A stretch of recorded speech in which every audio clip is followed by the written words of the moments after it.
Merhaba arkadaşlar, kanalıma hoş geldiniz. Sizlere bugün çok sağlıklı, gribe, öksürüğe, balgam atmaya çok iyi gelen bu soğuk kış aylarında bizleri gripten, virüsten koruyacak bir kür hazırlayacağız.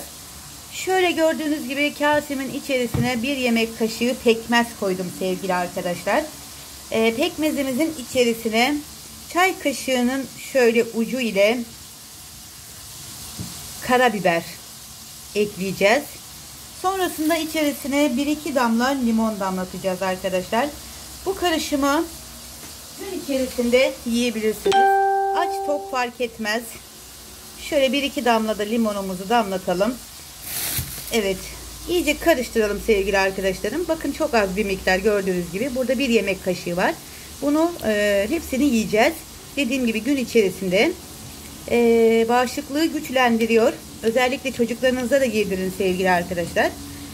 Gribe, enfeksiyonlara, boğaz ağrısına çok iyi geliyor. Öksürüğü hafifletiyor. Ben kendim de çocuklarıma uyguluyorum.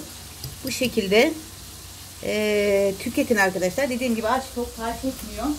Onun dışında kabızlığa da iyi geliyor. Biliyorsunuz pekmezli, yoğurtlu pekmez kürlerim var.